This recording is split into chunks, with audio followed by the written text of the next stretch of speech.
सहनाववतु सहनो भुनक्तु सह वीर्यं करवावहै तेजस्विनावधीतमस्तु मा विद्विषावहै। ओम शांति शांति शांति।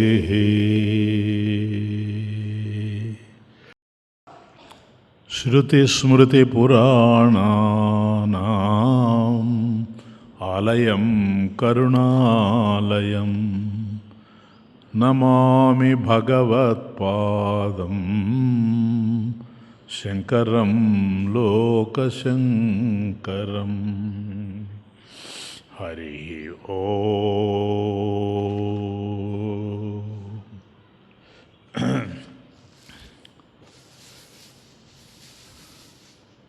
हे श्याम गोपाल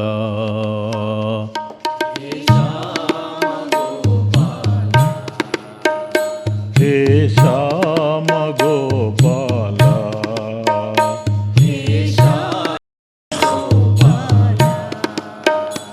घनश्याम गोपाल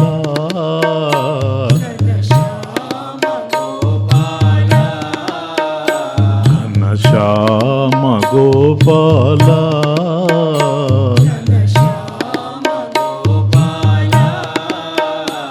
हे श्याम गोपाल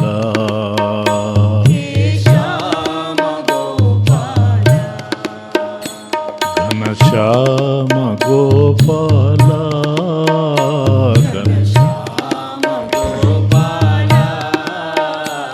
हे श्याम गोपाल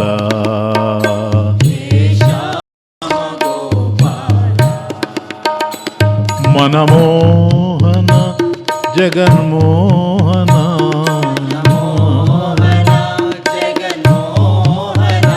मनमोहन जगन्मोहन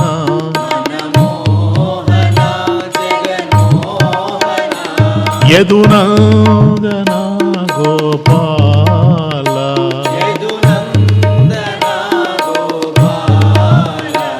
यदुनंदन गोपाल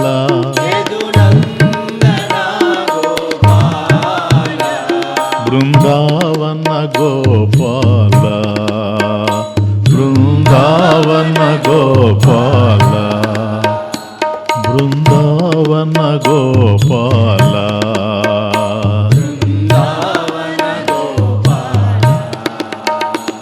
हे गिरिधर गोपाल हे गिरिधर गोपाल हे गिरिधर गोपाल हे गिरिधर गोपाल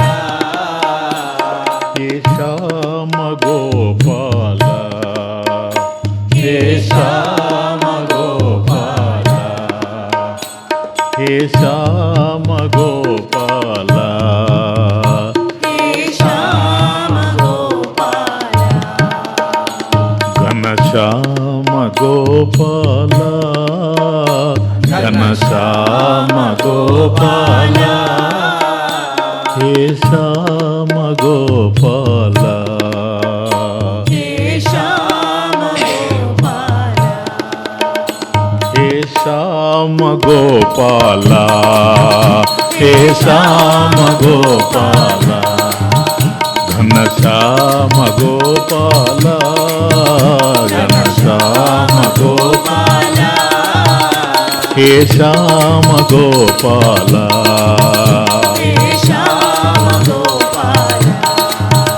మనమోహన జగన్మోహన మనమోహన జగన్మోహన మనమోహన జగన్మోహన జగన్మోహన యదునందన గోపాల హరి హరి యదునందన గోపాల బృందావన గోపాల బృందావన గోపాల హే గిరిధర గోపాల హే గిరిధర గోపాల హే గిరిధర గోపాల హే గిరిధర గోపాల హే శ్యామ గోపాల హే శ్యామ గోపాల ఘనశ్యామ గోపాల ఘనశ్యామ గోపాల హే శ్యామ గోపాల హే శ్యామ గోపాల మనమోహన జగన్మోహన మనమోహన హరి హరి హరి హరి మనమోహన జగన్మోహన మనమోహన జగన్మోహన యదునందన గోపాల యదునందన గోపాల యదునందన గోపాల యదునందన గోపాల బృందావన గోపాల బృందావన గోపాల బృందావన గోపాల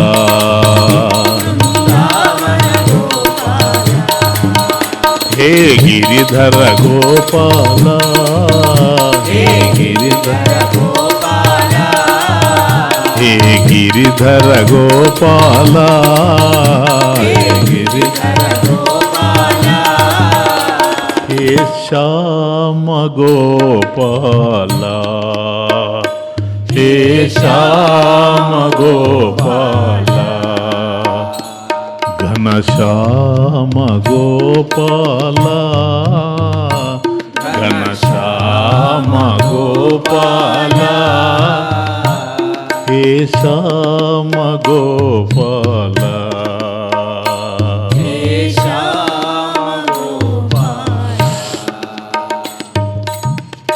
ఆత్మ తర్హి కహ. ఆత్మను గురించి తెలుసుకున్న తర్వాత మన మనసులో ఈ ప్రపంచాన్ని గురించినటువంటి ప్రశ్న తలెత్తుతుంది. సాధన చతుష్టయ సంపద నుంచి బయలుదేరి వచ్చాము. చివరికి ఆత్మ ఏంటి అనేటువంటి ప్రశ్న పడింది. అది సత్ చిత్ ఆనంద స్వరూపంగా ఎట్లా ఉందో తెలుసుకున్నాం. ఇప్పుడు అయిపోయింది అక్కడికి. కానీ అసలు విషయం అలాగే మిగిలిపోయింది. ఏంటి అదంటే, అసలు ఈ ప్రపంచం ఏంటి, దీని యొక్క వాస్తవ స్వరూపం ఏంటి? ఎక్కడైతే నేను జీవిస్తూ ఉన్నానో నాకు సంబంధించినటువంటి అవగాహన ఏర్పడింది, నేనేమిటో నాకు తెలిసింది. కానీ నేను జీవించేటువంటి ఈ ప్రపంచం ఏంటి, అసలు ఈ జగత్తు ఎలా ఆవిర్భవించింది, దీనికి కారణం ఏమిటి, కారణం అంటూ ఉందా? ఈ విషయాలన్నీ వివరించబోయే ముందుగా ప్రపంచోత్పత్తిని గురించి వివరిస్తూ ఉండారు. అంటే ఈ ప్రపంచం ఉత్పత్తి అంటే సృష్టి, ఇంకేం లేదు. ఉత్పత్తి అంటే అది పుట్టుకొచ్చింది, అది సృష్టి. కాబట్టి ఈ సృష్టి ఏంటి అనేది ప్రధానమైనటువంటి ప్రశ్న. ఇప్పటి వరకు అన్నీ మనం ఎట్లాగైతే చూస్తూ వచ్చామో దీన్ని కూడా బాగా అర్థం చేసుకోవాలి ప్లీజ్. అధా చతుర్వింశతి తత్వోత్పత్తి ప్రకారం వక్ష్యామః. అథ అంటే ఇప్పుడు అని అర్థం. ఇప్పుడు అంటే ఆత్మను గురించి చర్చించిన తరువాత అని అర్థం. కాబట్టి దాని గురించి ఇంతవరకు మనం గత క్లాస్లో చూసాము. ఇప్పుడు బాగా ఆత్మను గురించి తెలుసుకున్న తరువాత చతుర్వింశతి అంటే 24 చతుర్వింశతి తత్వోత్పత్తి ప్రకారం అంటే 24 తత్వాలతో కూడినటువంటి ఈ పద్ధతిని విధానాన్ని తెలుసుకోవాలి అంటున్నాడు. అంటే 24 తత్వాలు అన్నప్పుడే చతుర్వింశతి విశ్వ ఉత్పత్తి. కాబట్టి ఈ జగత్తు యొక్క ఉత్పత్తి ఏదైతే ఉందో తత్వోత్పత్తి. కాబట్టి ఈ జగత్తు యొక్క ఉత్పత్తికి వెనుక 24 లక్షణాలు కనపడుతూ ఉన్నాయి. వాటిని వివరిస్తూ పోతారు. ఇప్పుడు ఇది తత్వబోధ.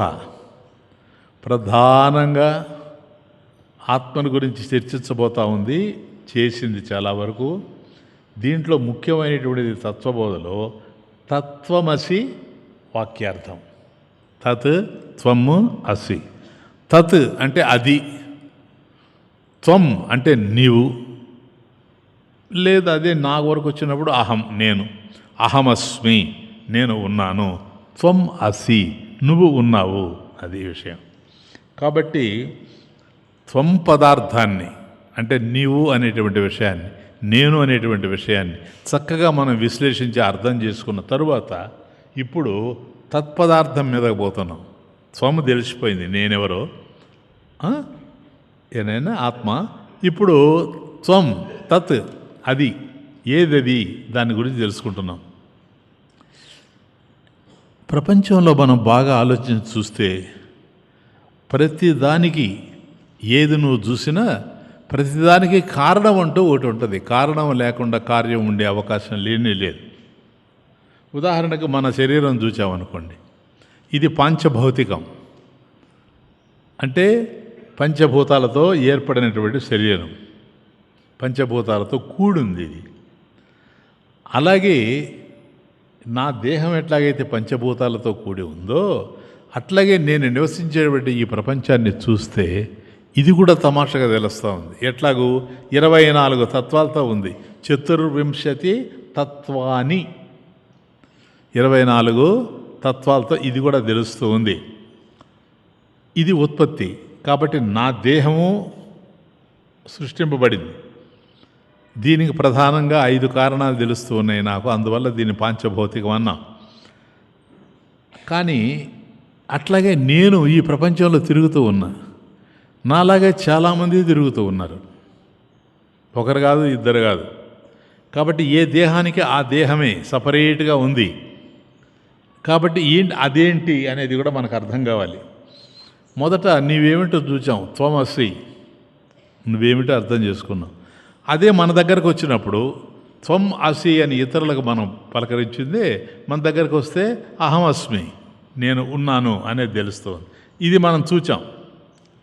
కాబట్టి త్వం అసి అయినా తత్ అస్తి అది ఉంది, నువ్వు ఉన్నావు, నేను ఉన్నాను. ఇప్పుడు చూచారా, ఇక్కడికి తదస్తి అది ఉంది. ఏది? ఈ ప్రపంచం. ఏ ప్రపంచంలో అయితే నేనున్నానో ఆ ప్రపంచం ఉంది. అది ఎలా ఉందని ఆలోచించినప్పుడు 24 తత్వాలతో అది ఉంది. ఆ ప్రపంచంలో నా దేహం తిరుగుతూ ఉంది. ఇది ఎలా ఉంది అని అన్నప్పుడు పాంచభౌతికంగా తెలుస్తూ ఉంది 5తో. కాబట్టి త్వం అసి అహం అస్మి. ఇప్పుడు తత్పదం వచ్చింది, తత్ అది. కాబట్టి తత్పదం ఏమిటి అని బాగా ఆలోచిస్తే అది నేను మాత్రం కాదు, అంతేనా? తత్ అది, అది అన్నప్పుడే నేను కాదని తెలిసిపోతా ఉంది. కాబట్టి అది ఎవరు అంటే ఈ జగత్తుకి కారణం. జగత్తు అన్నప్పుడు జగత్తు కారణం ఉండాలి కదా, కారణం లేకుండా జగత్తు రాదు. ఆ జగత్ కారణం ఎవరు? ఈశ్వర. ఇక్కడ ఎంటర్ అవుతూ ఉన్నాడు ఈశ్వరుడు, జగత్కారణం. కాబట్టి తత్ ఈశ్వర, త్వం నీవు, ఎవరు నువ్వు? జీవ, నువ్వు జీవుడివి, ఆయన ఈశ్వరుడు. జీవేశ్వర సంబంధం ఏర్పడతా ఉంది. అంటే ఆయన నిన్ను పుట్టించాడు, నువ్వు పుట్టావు అని ఇప్పుడు అనుకుంటున్నాం. ఈ విశ్వంలో పుట్టినవాడు జీవుడు. విశ్వము ఎలా ఆవిర్భవించింది అని కనుక మనం అంటే అది ఇదమిద్దంగా చెప్పలేకపోతా ఉన్నాం. ఏదైతే చెప్పడానికి వీలు కాకుండా ఉందో అది మాయా, మాయ కదా. కాబట్టి ఆ మాయే ఈ జగత్తుకు కారణమై ఉండాలి. అంతా మాయే. అప్పుడు జగత్తంతా మనకి ఎక్కడ చూసినా కూడాను మాయ కన్నా భిన్నంగా లేదు కనుక జగత్తంతా కూడా మాయే. మాయామయము జగమంతా మమకారాలే మనసంతా. మాయామయము జగమంతా మమకారాలే మనసంతా. ఉన్నది చూడరు ఎవరైనా, ఉన్నది చూడరు ఎవరైనా, లేనిదే చూస్తారు ఎప్పుడైనా. ఉన్నది చూడరు ఎవరైనా, లేనిదే చూస్తారు ఎప్పుడైనా. ఉన్నది బ్రహ్మము, లేనిది జగము. ఉన్నది బ్రహ్మము, లేనిది జగము. తెలిసేదెప్పుడు ఈ నిజము. ఉన్నది బ్రహ్మము, లేనిది జగము. తెలిసేదెప్పుడు ఈ నిజము. మనకు కనపడతా ఉంది ఇది ప్రపంచం, జగం. ఇది ఎట్లా వచ్చింది, ఎలా ఆవిర్భవించింది, ఎలా పుట్టుకొచ్చింది అని మనం పుట్టుకోబోయినప్పుడు మనకు ఎవరు కనపడుతున్నారంటే ఇది సత్యంగా తెలియడం లేదు. ఎందుకంటే మాయ కదా, మాయ సత్యమయ్యేందుకు అవకాశం లేదు. మరి ఇది కనపడుతూ ఉంది కదా, కనపడేటువంటి మాయకి, లేకనే ఉన్నట్టు తెలుస్తూ ఉండేటువంటి మాయకి ఆధారం ఎవరు అని అంటే భగవంతుడు అని. కాబట్టి ఒకవేళ మాయ అనేది ఉంటే ఇది ఎవరిని ఆశ్రయించుకోనుంది అని ప్రశ్న పడితే భగవంతుడిని ఆశ్రయించుకొని ఉంది. అది నెక్స్ట్ బ్రహ్మ. ఇంతకుముందు చూసాం కదా, అథ తత్వోత్పత్తి ప్రకారం అయిపోయింది 24. ఇక నెక్స్ట్ బ్రహ్మాశ్రయ సత్వ రజ స్తమో గుణాత్మిక మాయా అస్తి. అది బ్రహ్మాశ్రయ, బ్రహ్మమును ఆశ్రయించుకొని ఆయన మీద డిపెండ్ అయ్యి. సత్వ రజ తమః, అది సత్వరజస్తమో గుణాత్మిక మాయా అస్తి. కాబట్టి బ్రహ్మమును ఆశ్రయించుకొని, నాయన బాగా అర్థం చేసుకో, క్లియర్గా అర్థమవుతుంది, ఏం కన్ఫ్యూజ్ కాబాకండి.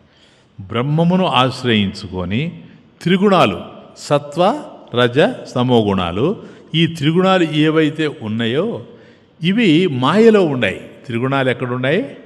బ్రహ్మములో లేవు. బ్రహ్మము గుణాతీతుడు, ఇవి త్రిగుణములు. కాబట్టి ఇవి మాయలో ఉన్నాయి.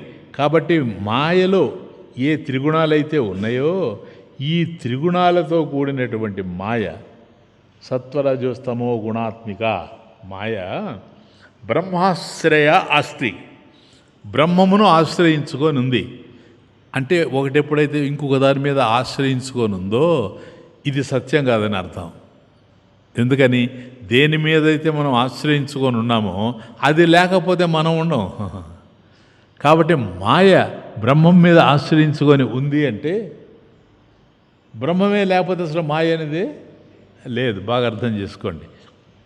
కాబట్టి ఈ బ్రహ్మము ఎవరి మీద ఆశ్రయించుకొని ఉంది? మళ్ళీ ఎవరి మీద ఆశ్రయించుకొని లేదు. ఎందుకని? అది అద్వయము. It is one without second. ఇంకొక దాని మీద ఆశ్రయించుకోవడానికి అవకాశమే లేనిటువంటిది అది. కాబట్టి అద్వయం, రెండు కానిది. ఎప్పుడైతే రెండవది లేదో, రెండు కాకుండా ఇది అద్వైతంగా ఉందో, అద్వయం, ఇది ఎలాంటిది? ఇది అనంతం. ఎందుకని? ఇంకొకటి లేదు, ఇంకొక దాని మీద ఆశ్రయించుకొని లేదు కనుక మరొకటి లేదు, కాబట్టి ఇది అనంతం. అనంతమైన దానికి భేదం ఎక్కడి నుంచి వస్తుంది? మరొకటి ఉంటేనే కదా. కాబట్టి అభేదం. కాబట్టి అద్వయం, అనంతం, అభేదం కదా. దీనికి కారణం లేదు కదా. ఇంక ఉంటే ఇదే కారణమై ఉండాలి కనుక కారణం. కాబట్టి బ్రహ్మం ఏదైతే ఉందో అది అద్వయమై ఉంది, అనంతమై ఉంది, అభేదమై ఉంది, కారణమై ఉంది.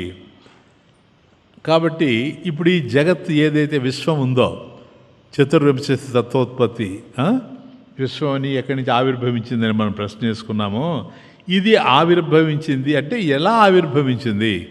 సరే, ప్రపంచం అయితే నాకు తెలుస్తూ ఉంది, ఇది ఎట్లా, ఎక్కడి నుంచి ఆవిర్భవించింది అని ప్రశ్న పడ్డప్పుడు దీనికి ఏదో ముందు ఉండాలి కదా. ఆవిర్భవించింది అంటే, ఇది ఆవిర్భవించిందంటే దీనికి ఏదో ముందు ఉండాలి. ఏముండాలి ముందుగా? బ్రహ్మమే కదా. బ్రహ్మము నుండి ఆవిర్భవించిందా? క్వశ్చన్. అవునా? ఆవిర్భవించిందా బ్రహ్మం నుంచి? ఆవిర్భవించడానికి అవకాశం లేదు. ఎందుకని? ఇదే గనక వాస్తవం అయితే తన నుండి ప్రత్యేకంగా ఒకటి కదిలొచ్చింది అంటే అలా వచ్చింది బ్రహ్మమును పరిమితం చేస్తుంది, కండిషన్ చేస్తుంది కదా. దాని నుంచి ఇది వచ్చింది అన్నప్పుడు దానికన్నా అన్యంగా ఇది ఉందని అర్థం. ఇది దానికన్నా వేరుగా ఉంటే దీనికన్నా వేరుగా అది ఉందని అర్థం. కాబట్టి అది పరిమితం అయిపోతుంది. అర్థమవుతుంది ఇప్పుడు మీకు. కాబట్టి ఏ విధంగా వచ్చింది? బ్రహ్మంలో నుంచి వచ్చింది విశ్వము అనడానికి అవకాశం లేదు నాయన. క్లియర్గా మీరు ఒక అండర్స్టాండింగ్కి వచ్చేయండి, అర్థమవుతుంది. ఎవడెవడో ఏదో మాట్లాడతారు పిచ్చోళ్ళంతా. మీరు క్లియర్గా విత్ ఫుల్ నాలెడ్జ్ ఉండండి. కాబట్టి ఒక దాని నుంచి కనుక వచ్చిందంటే దేని నుండి అయితే ఇది వస్తుందో ఇది అది అయ్యేందుకు అవకాశం లేదు కనుక దాన్ని కండిషన్ చేస్తూ పోద్ది, పరిమితం చేస్తూ పోద్ది. కాబట్టి దేని నుండి రాలేదు. ఏది? విశ్వం, జగత్ ఏదైతే ఉందో ఇది దేని నుండి రాలేదు. మరి ఎట్లా వచ్చింది? ఇది ఉన్నది అదొక్కటే. ఇది ఇంకో దాని నుంచి వచ్చేది అవకాశం లేదన్నారు, మళ్ళీ పక్కన పెట్టారు. ఇప్పుడు ఇంతకీ మరి జగత్ ఏంటి? విశ్వం ఏంటి? దేని నుండి రాలేదు, మరి కనపడుతుంది కదా. ఇది ఏంటి అంటే, అయ్యా పరిణామం చెందిందే. కాబట్టి అంతకుముందు బ్రహ్మం ఉండి బ్రహ్మం నుండి రాలేదు కనుక బ్రహ్మమే జగత్తుగా పరిణామం అంటే మార్పు, చేంజ్. కాబట్టి ఆ విధంగా మార్పు చెందిందే. ఇది సాధ్యమా? ఇదే జరిగితే పాలు పెరుగుగా మారినట్లు. ఇప్పుడు పాలున్నాయి, అది దాంట్లో నుంచి పెరుగు వస్తుంది కదా, అది మార్పు, పరిణామం. కాబట్టి బ్రహ్మము జగత్తుగా పరిణామం కనుక చెందేటట్లయితే బ్రహ్మ తన స్వరూపాన్నే కోల్పోతుంది. అర్థమవుతుంది ఆయన? తన స్వరూపాన్నే కోల్పోతుంది. ఎందువల్ల? ఎప్పుడైతే పాలు పెరుగుగా మారిందో, పాలు తన స్వరూపాన్నే కోల్పోతేనే పెరుగు అవుతుంది. పెరుగు లక్షణాలు వేరు, పాల లక్షణాలు వేరు. కాబట్టి అది ఇది అయ్యేందుకు అవకాశం లేదు కనుక అప్పుడు బ్రహ్మమే శూన్యమైపోతుంది, లేనిది అవుతుంది. ఇప్పుడు ప్రధానంగా రెండు పెట్టుకున్నాం. ఒకటి, దాని నుంచి ఇది వచ్చిందా, వస్తే అది పరిమితం అవుతుంది కదా. ఒకవేళ ఇదే పరిణామం చెందిందా, పరిణామం చెందితే అదే లేకుండా పోతుంది కదా. పాలు పెరుగైన తర్వాత ఇంకా పాలు లేవు. బ్రహ్మమే కనుక జగత్తుగా మారిందంటే ఇక బ్రహ్మమే లేదు. ఏంటిది? ఈ రెండు కాదు, అవునా? దాని నుంచి రాలేదు, అది ఇదిగా పరిణామం చెందలేదు. క్లియరా మీకు? మరి అట్లాంటప్పుడు ఈ ప్రపంచం ఎట్లా వచ్చింది, ఎలా ఆవిర్భవించింది? జగత్తు బ్రహ్మమునందు ఆరోపించబడిందే కానీ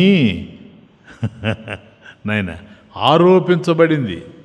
జగత్ అనేది లేనే లేదు, ఆరోపించబడింది. Super imposition. జగత్ అనేది లేనే లేదు, ఉన్నట్టుగా కనపడుతూ ఉంది. ఇప్పుడేంటి? దాని నుంచి రాలేదు, అది ఇదిగా మారను లేదు, కాబట్టి ఆరోపించబడిందే కానీ వాస్తవానికి జగత్తు బ్రహ్మమునందు ఆరోపించబడిందే కానీ జగత్ అనేది లేనే లేదు. ఇది ఆరోపించబడ్డం అంటే స్వామీజీ, రజ్జువునందు సర్పము ఆరోపించబడింది. ఇప్పుడు అర్థమైందా మీకు? కాబట్టి అక్కడ మనం తాడును చూచాం. తాడును చూచి మసక చీకట్లో అది పాము అని అనుకున్నాం. వాస్తవానికి అక్కడ పాము ఉందా? లేదు. త్రాడు నుంచి పాము వచ్చిందా? రాలేదు. త్రాడు పాముగా పరిణామం చెందిందా? లేనే లేదు, అసలు లేనే లేదు. పాము లేనే లేదు సార్, సూపర్ పొజిషన్ అది. అంతే, లేనిది ఉన్నట్టుగా అనిపించడం, లేనిది దాన్ని ఉన్నట్లు తెలపడం, దీన్ని ఏమంటారు? దాన్ని మాయ అనేది. ఏదైతే లేదో, లేని దానిని ఉన్నట్లు ఏదైతే తెలిపిందో అదే సార్ మాయ. కాబట్టి రజ్జువు నుండి పాము ఆవిర్భవించలేదు. రజ్జు పాముగా పరిణామం చెందింది లేదు. రజ్జువు రజ్జువుగానే ఉంది. లేని సర్పము రజ్జువులో కనిపించడమే మిథ్య లేక మాయ. మాయన్న మిథ్య అన్న రెండు ఒకటే. రజ్జువు పాముగా, రజ్జువు తెలియని దశలో దాని స్థానే సర్పం గోచరించింది. నీకు రజ్జువు కనుక తెలిసిపోతే ఇంకా సర్పాన్ని చూసే ప్రశ్న లేదు. నీకు బ్రహ్మమే కనుక అర్థమైపోతే మళ్ళీ జగత్ అనే ప్రశ్న రాదు. సర్వం బ్రహ్మమయం. ఆ మహానుభావుడు ఇట్లా చూచి ఆయనకి ఏ ప్రపంచమే కనిపించలే, ఏం మాట్లాడాలన్నా కూడా తెలియలే. కిం వచనీయం కిమవచనీయం కిం వచనీయం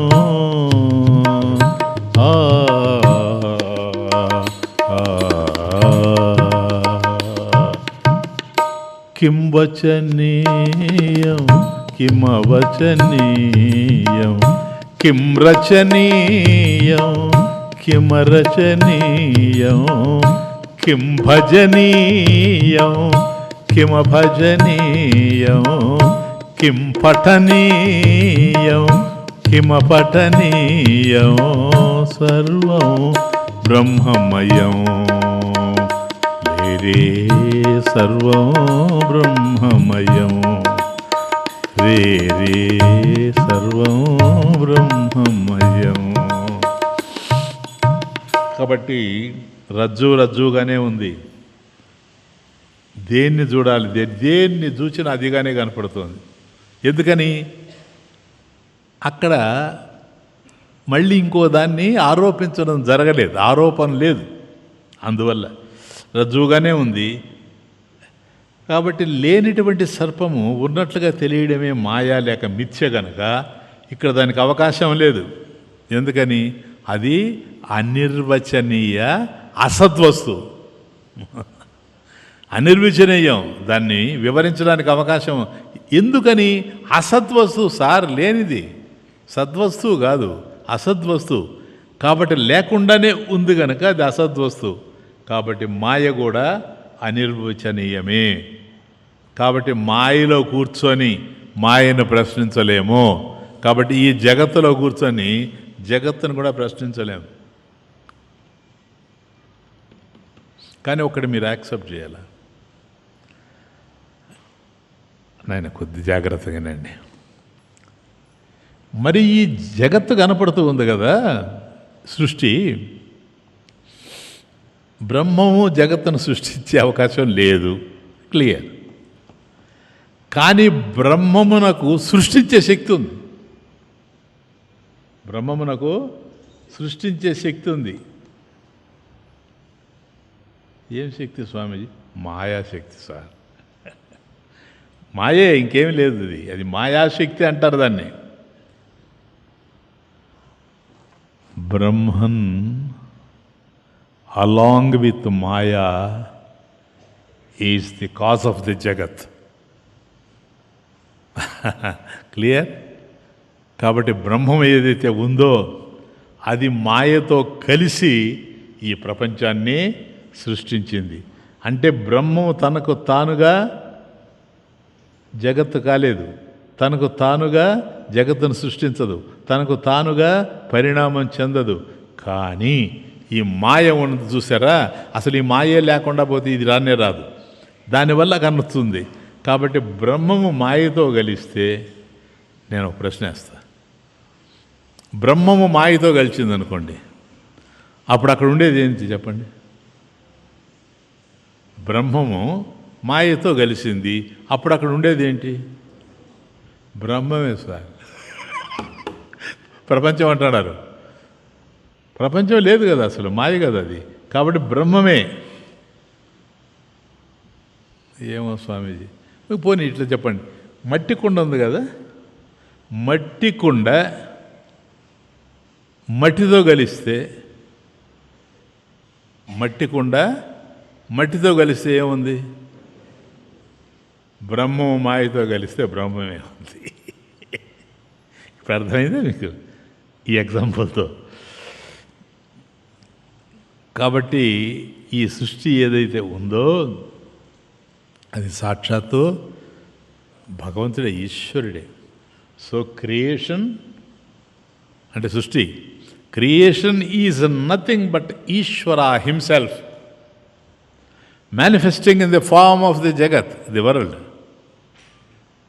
కాబట్టి జగద్ రూపంలో కనిపిస్తూ ఉంటాడు తెలుసా. ఆ రూపంలో కనిపించేటువంటి వాడు ఎవడో అతడే ఈశ్వరుడు, అతడే సృష్టి రూపంలో గోచరిస్తూ ఉన్నాడు. తమాషా నాయన, ఇదంతా వస్తుంది చివరికి. ఇప్పుడు కుండ తయారు చేస్తున్నాడు అనుకోండి, కుండ తయారు చేసేది ఎక్కడ? మట్టి పెట్టుకొని ఒక మట్టి కుండని తయారు చేస్తూ ఉన్నాడు. ఎట్లంటే అట్లా తయారు చేయలేడు, దాన్ని తయారు చేయడానికి ఒక పద్ధతి అది ఇది అంతా ఉంది. ఆ విధంగా ఇట్లా చేసుకుంటూ వస్తాడు. అప్పుడు మనకు తెలుస్తుంది, ఓహో కుండ ఇట్లా తయారైందని. సో ది హ్యాండ్స్, ఈ రెండు చేతులు పెట్టుకున్నాడు, that shape the clay pot intelligently. ఎట్లంటే అట్లా కలపడు, దాన్ని ఏ విధంగా అయితే తీసుకొని రావాలనో ఆ విధంగా. The hands that shape the clay pot intelligently are themselves intelligently put together as is the mind. ఇప్పుడు ఎట్లుంది? ఇప్పుడు దేన్నైతే మనం ఒక పద్ధతిగా రావాలని మట్టి కుండను తయారు చేస్తున్నామో అది అలా తిప్పుతూ ఉంది కదా, దాన్ని దాంతో పాటుగా చేయి కూడా తిరుగుతూ ఉంది.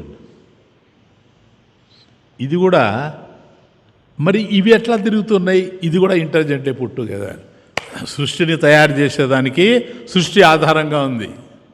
ఇందులో ఏది మాయ ఏది కాదు. ఇప్పుడు అర్థమైందే? ఇదే మళ్ళీ ఇట్లా కావాలి అని మనసులో ఆలోచిస్తూ ఉంది కదా, యాజ్ ఇస్ ద మైండ్. కాబట్టి అదొకటిగా కనపడతా ఉంది, ఇదొకటిగా తెలుస్తూ ఉంది, ఇక్కడ ఒకటిగా కనపడతా ఉంది. ఇదంతా కలిసి ఏది మాయ ఏది కాదు చెప్పండి.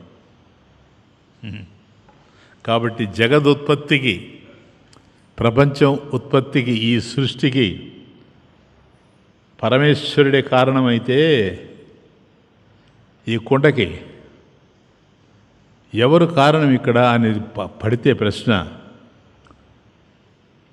ఏ ఉపాదానం చేత, ఏ మెటీరియల్ ఏ ఉపాదానం చేత దీన్ని సృష్టించాడు, ఈ విశ్వాన్ని ఉత్పత్తి చేశాడు, విశ్వోత్పత్తి. దానికి కారణం ఎట్లా వచ్చింది అని. అంతేకాదు, ఇంకొక ప్రశ్న వేస్తాను. ఈ విశ్వాన్ని సృష్టించాడు కదా, సృష్టించేటప్పుడు ఆయన ఎక్కడున్నాడు?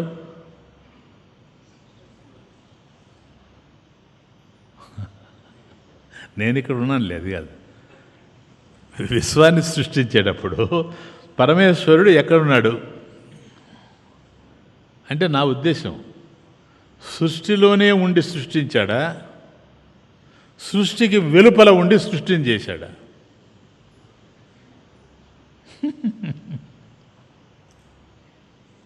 That's not the answer.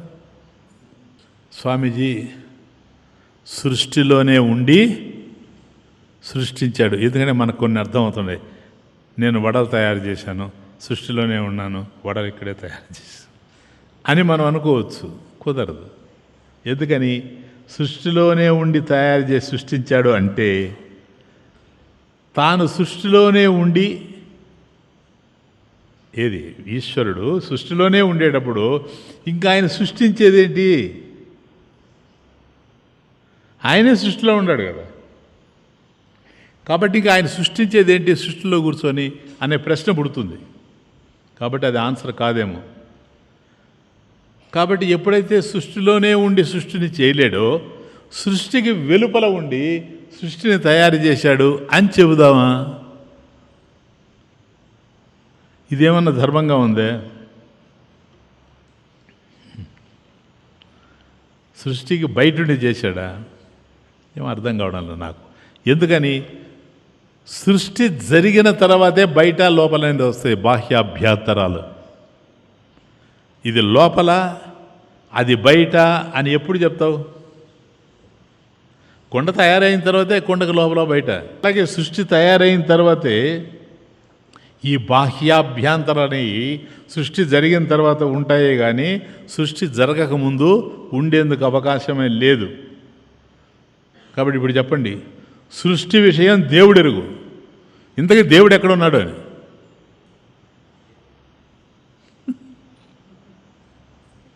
ఇది బాగుంది కదా.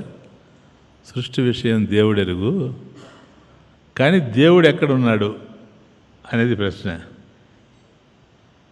ఎక్కడ ఉండలేడు, ఒప్పుకుంటారా? లోపల ఉండలేడు, బయట ఉండలేడు.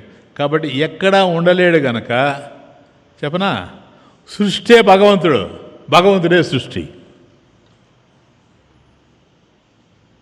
రెస్పాన్స్ లేదే, ఉందే? కాబట్టి సృష్టే భగవంతుడు, భగవంతుడే సృష్టి. అంటే సృష్టించిన వాడు తానే, సృష్టిగా ఉండేవాడు కూడా తానే. ఆయనకన్నా వేరుగా ఏం సృష్టి లేదు. కాబట్టి ఇప్పుడు మనం ఏంది, ఇక్కడ ఎక్కడున్నాం మనం తెలుసా? జగత్కారణత్వం, ఈ ప్రపంచానికి కారణం ఏమిటి అనే చోట నిలబడుకొని ఉన్నాం సార్. ఇది మనకు అర్థం కావాలంటే తైత్తిరీయానికి పోవాలి. తైత్తిరీయ ఉపనిషత్తులో దీన్ని డీల్ చేశాడు. యతో వాయిమాని భూతాని జాయంతే ఏన జాతాని జీవంతి యత్ ప్రయంత్యభిసంవిశంతి తద్విజిజ్ఞాసత్వ తద్బ్రహ్మేతి. ఇది మనకు తైత్తిరీయ ఉపనిషత్తు, అద్భుతమైన ఉపనిషత్తు. మీకు చెప్పానా పోన్లేబా, మర్చిపోయారు కదా. అది సరే. కాబట్టి సృష్టి యతో వా ఇమాని భూతాన్ని జాయంతే, యతః యస్మాత్, ఎవరి వలన,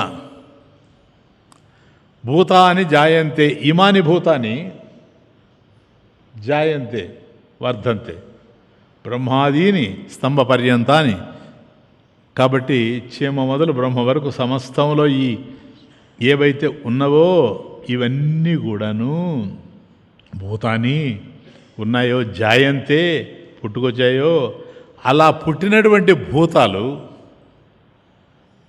ఎవని వల్ల జీవిస్తూ ఉన్నాయో పుట్టిన తర్వాత, ఏన జాతాని జీవంతి, పుట్టిన తర్వాత ఎక్కడైతే ఉంటూ ఉన్నాయో అంటే ప్రాణాన్ ధారయంతి, ప్రాణాల్ని ధరించి అవి ఎక్కడైతే ఉన్నాయో వర్ధంతే. తర్వాత ఓ దశలో ప్రళయం లేకుండా పోతాయి. కాబట్టి యత్ ప్రయంతి అభిశంవిశంతి యత్ ప్రయంతి, ఎక్కడైతే చివరికి అవి లొంగిపోతూ ఉన్నాయో, కనపడకుండా పోతున్నాయో అదే బ్రహ్మం. తద్బ్రహ్మేతి, తత్ బ్రహ్మ ఇతి అని కుమారుడు శిష్యుడు అయినటువంటి భృగు ప్లేస్ ఏంటంటే ఇక్కడ ఆయన శిష్యుడు కుమారుడు. మరి చెప్పింది ఎవరు? వరుణుడు. ఆయన ఎవరు? తండ్రి గురువు. కాబట్టి కుమారుడికి, భృగు అనేటువంటి కుమారుడికి తండ్రి అనేటువంటి వరుణుడు బోధించాడు. అంటే కుమారుడే శిష్యుడు, తండ్రి గురువు. ఆయన బోధించాడు, ఈయనకు అర్థమైంది. దీన్ని తటస్థ లక్షణం అంటారు. ఇది తటస్థ లక్షణం. అంటే ఇదమిదంగా చెప్పకుండా, ఇప్పుడు సృష్టి అంటే ఏమిటయ్యా అని అడిగితే తైత్రేయం ఎంత జాగ్రత్తగా డీల్ చేస్తుంది చూడండి. యతోవా ఇమాని భూతాన్ని జాయంతే, డైరెక్ట్గా చెప్పడంలే ఇది అని. యతోవా ఇమాని భూతాన్ని జాయంతే ఏన జాతాన్ని జీవంతి యత్ ప్రయంతే సంవిశంతి తద్ విజిజ్ఞాసస్వ తద్ బ్రహ్మేతి. అది బ్రహ్మం అని చెప్తా ఉంది. కాబట్టి ఇప్పుడు మనకేమర్థమవుతుంది?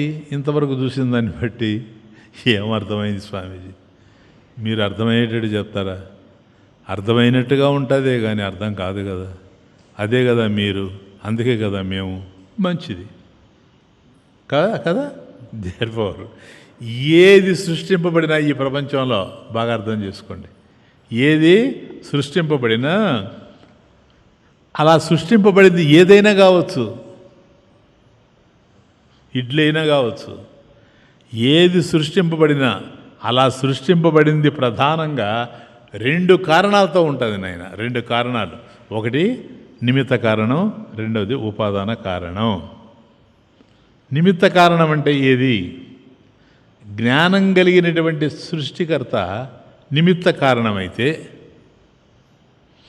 ఇడ్లీ దోశ పోసేటువంటి ఆమె నిమిత్త కారణమైతే, ఆ దోశకు ఉపయోగపడేటువంటి పిండి, తర్వాత ఆ పెనము, అవంతా ఉన్నాయి కదా, అదంతా కలిసి ఉపాదానం అయిపోతుంది అంతే, ఇంకేం లేదు.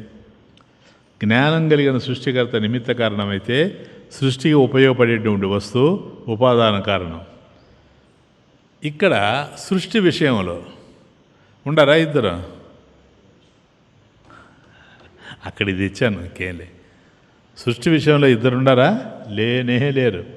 ఇక్కడ సృష్టి విషయంలో బ్రహ్మమే నిమిత్త కారణంగా జ్ఞానంతో చేశాడు కనుక, బ్రహ్మమే ఉపాదాన కారణంగా, ఎందుకని ఆయనకన్నా వేరుగా ఇంకోటి లేదు కనుక తెలుస్తూ ఉంది. కాబట్టి ఈ సృష్టి కార్యానికి బ్రహ్మము అభిన్న నిమిత్త ఉపాదాన కారణంగా తెలుస్తూ ఉన్నాడు.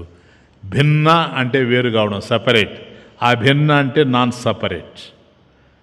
కాబట్టి ఏదైతే మనకు ఇక్కడ తెలుస్తూ ఉందో, ఏది నిమిత్త కారణంగా ఉపాదాన కారణంగా, 2 ఆయనే కనపడుతున్నాడు కదా మనకు.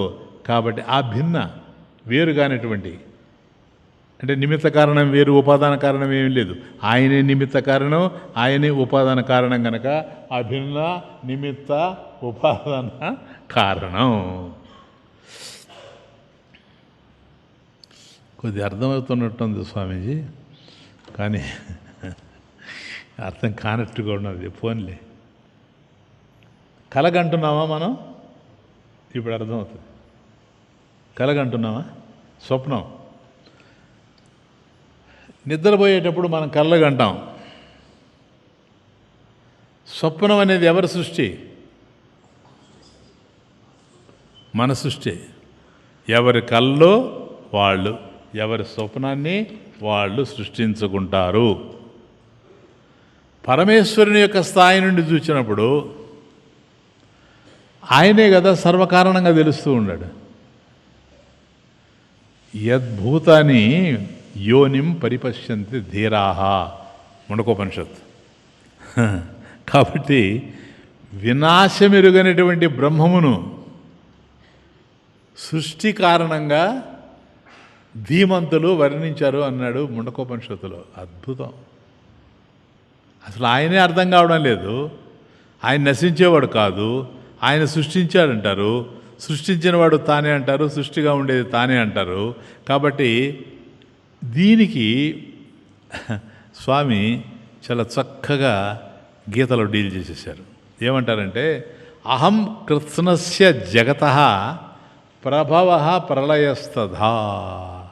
కృత్స్నస్య సమస్తమైనటువంటి, జగతః ప్రపంచం యొక్క, ప్రభవ ఉత్పత్తి కారకుని నేనే, ఈ ప్రపంచమంతా నా వల్లనే వచ్చింది. ప్రళయ లయకారకుడిని కూడా నేనే, చివరికి నాలోనే లయించిపోతూ ఉంది. ఇంకా ఎక్కడుంది ఆ జగత్? అది ఆయనలోనే కనపడతా ఉంది, ఆయనలోనే లయించిపోతూ ఉంది. ఈ కారణం చేత పరమేశ్వరుని కన్నా అన్యంగా వేరుగా ఏది లేదు అని గీతలో ప్రబోధించేశాడు. అంతే, ఇంకేమిటి. ఉండేది భగవంతుడు ఒక్కడే, రెండోది లేదు. ఇప్పుడు నువ్వే భగవంతుడు, ఏక్ నిరంజన్. దో గడబిడ అది ఒకటి ఉంది మళ్ళీ. ఏక్ నిరంజన్, ఇది నేనే ఉండేది, ఇంకెవ్వరు లేరు.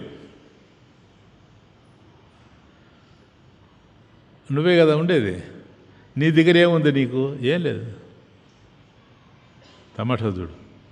భగవంతుడి దగ్గర అంతా ఉంది అంటారు. భగవంతుడు అంటే నా దగ్గర ఏం లేదని. ఎందుకని నేను ఒక్కనే కదా ఉండేది. లేనివాణ్ణి నేను, ఏది లేనివాణ్ణి నేను, లేనివాణ్ణి నేను, ఏది లేనివాణ్ణి నేను, నేననేది నాదనేది లేనివాణ్ణి నేను, ఏది లేనివాణ్ణి నేను, ఏది లేనివాణ్ణి నేను, లేనివాణ్ణి నేను, ఏది లేనివాణ్ణి నేను, లేనివాణ్ణి నేను, ఏది లేనివాణ్ణి నేను, నేననేది నాదనేది లేనివాణ్ణి నేను, ఏది లేనివాణ్ణి నేను, ఏదున్నవాణ్ణి కాను, ఏదున్నవాణ్ణి కాను, ఎవరున్నవాణ్ణి కాను, ఏదున్నవాణ్ణి కాను, ఎవరున్నవాణ్ణి కాను, ఏది లేని ఎవరూ లేని, ఏది లేని ఎవరూ లేని ఏక్ నిరంజన్ నేను,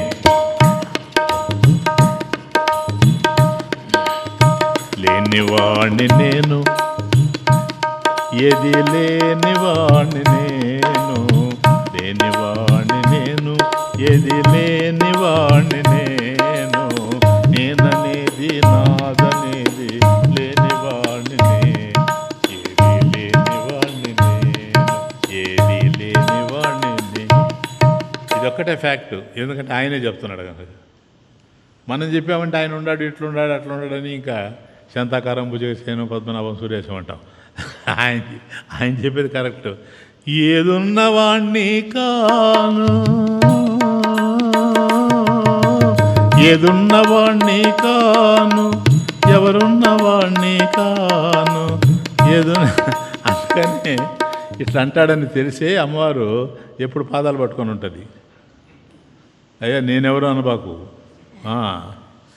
ఏదున్నవాణ్ణి కాను, ఎవరున్నవాణ్ణి కాను, ఏది లేని ఎవరూ లేని, ఏది లేని ఎవరూ లేని ఏక్ నిరంజన్ నేను, ఏది లేని ఎవరూ లేని ఏక్ నిరంజన్ నేను, ఏక్ నిరంజన్ నేను, ఏక్ నిరంజన్ నేను, లేనివాణ్ణి నేను, ఏది లేనివాణ్ణి నేను, నేననేది నాదనేది లేనివాణ్ణి నేను.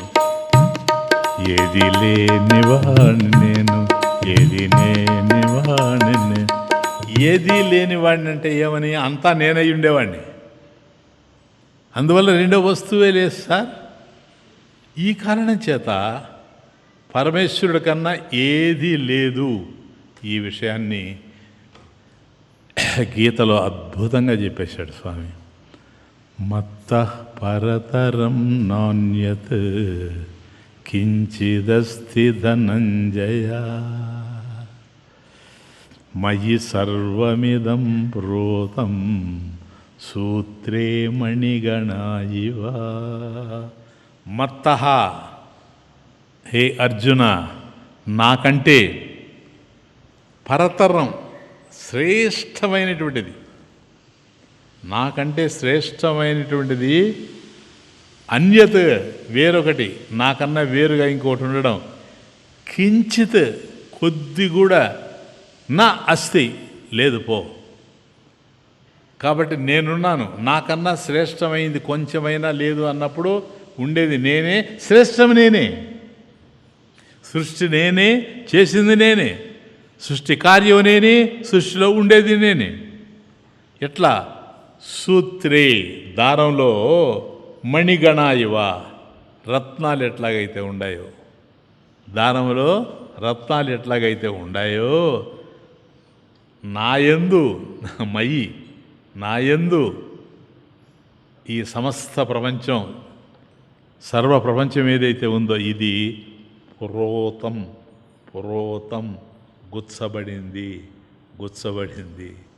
కాబట్టి అంత నాలోనే ఉంది, నాకన్నా అన్యంగా లేదు, నాకన్నా శ్రేష్టమైంది అసలు లేదు. ఆ శ్రేష్టమైంది ఏదన్నా ఉంటే అది నేనే, నాకన్నా అన్యంగా రెండవది లేదు కనుక ఏక నిరంజన్, అంతే. ఇంకో రెండవది ఉండడానికి అవకాశం లేదు. సరే స్వామీజీ, ఈ దేహం పంచభౌతికం, పంచభూతాలతో ఏర్పడింది, బాగుంది. మరి ఈ సృష్టి అంతా స్వామీజీ ఎస్ వస్తూ ఉన్నాడు ఇప్పుడు. అంటే ఇంతకుముందు ప్రజెంట్ చేసేసాడు సబ్జెక్ట్ని, ఇప్పుడు మనకి ఎన్లైటన్ చేస్తాడు అద్భుతంగా. ఇది పంచభూత సృష్టి సార్. కమాన్. తదాకాశః సంభూతః ఆకాశాద్వాయుః వాయోస్తేజః తేజస ఆపః అద్భయః పృథివీ. ఇదిగో పంచభూతాలు తెచ్చేసాడు. ఏంగా కనపడతా ఉంది అంటే మళ్ళీ ఇదంతా పోయి ఆయన ఏక నిరంజనే. నైనా బాగా జాగ్రత్తగా అర్థం చేసుకోండి. సృష్టి మీ చేతికి వచ్చేస్తుంది ఇప్పుడు, జాగ్రత్తగా ఉంటే, సరేనా? కాబట్టి ఇప్పుడు ఏమంటారంటే మాయతో కూడిన బ్రహ్మం కదా, బ్రహ్మం తయారు చేయలేదు, మాయ తయారు చేయలేదు. మాయ పోయి బ్రహ్మంతో చేరినప్పుడే జరుగుతూ ఉంది ఇదంతా. కాబట్టి మాయతో కూడినటువంటి బ్రహ్మం ఏదైతే ఉందో అది అక్కడి నుంచి వస్తున్నాయి. ఇక్కడి నుంచి ఏం వచ్చిందండి? ఆకాశ సంభూతం. కాబట్టి ఆకాశం అనేటువంటిది మొదట సంభూత, పుట్టింది. కాబట్టి మాయతో కూడిన బ్రహ్మం నుండి ఆకాశం పుట్టింది. ఆకాశం నుండి వాయువు ఆవిర్భవించింది. ఆకాశం లేకపోతే వాయువు లేదు కదా. కాబట్టి వాయువు ఎక్కడి నుంచి వచ్చిందంటే ఆకాశం నుంచి వచ్చింది. వాయువు నుండి అగ్ని పుట్టింది. అగ్ని నుండి జలం పుట్టింది. తేజస ఆపహ, అగ్ని నుండి జలం పుట్టింది. జలము నుండి అద్భయ పృథివీ. కాబట్టి మనకు ఈ మట్టి ఇదంతా కూడా జలం నుండే వచ్చింది. కాబట్టి మాయతో కూడినటువంటి బ్రహ్మం నుండి ఆకాశం ఆవిర్భవించింది. ఆకాశం నుండి వాయువు కలిగింది. వాయువు నుండి అగ్ని పుట్టింది. అగ్ని నుండి జలం పుట్టింది. జలం నుండి భూమి పుట్టింది.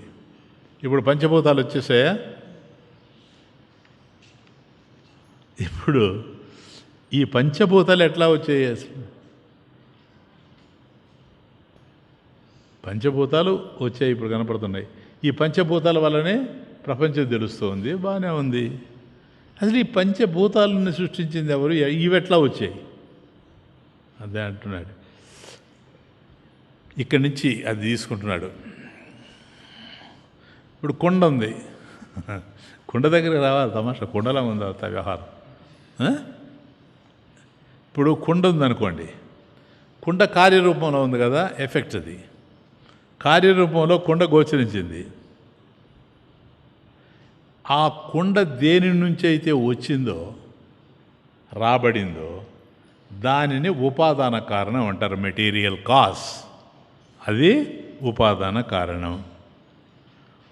కుండకు మట్టి ఉపాదాన కారణం, అవునా? ఇప్పుడు మట్టి లేకపోతే కుండ రాదు కదా నాయన. కాబట్టి కుండ వచ్చిందంటే కుండకు కారణమైనటువంటిది మట్టి. అయితే ఇక్కడ మనకు గోచరించేటువంటి ప్రపంచం ఏదైతే ఉందో దీనికి కారణం ఏమిటి? ఇది ఎలా వచ్చింది? కుండ మట్టి నుంచి వచ్చింది, ప్రపంచం మాయ నుండి వచ్చింది. ప్రపంచం మాయ నుండి వచ్చింది. కాబట్టి మాయ దీనికి ఉపాదాన కారణం, అవునా? కుమ్మరి నిమిత్త కారణం, మట్టి ఉపాదాన కారణం, కొండ వచ్చింది. అట్లాగే ఇక్కడ ఈ ప్రపంచం ఏదైతే మాయా నిర్మితంగా ఉంది కనుక దీనికి ఉపాదాన కారణం మాయే, నిమిత్త కారణం ఈశ్వర.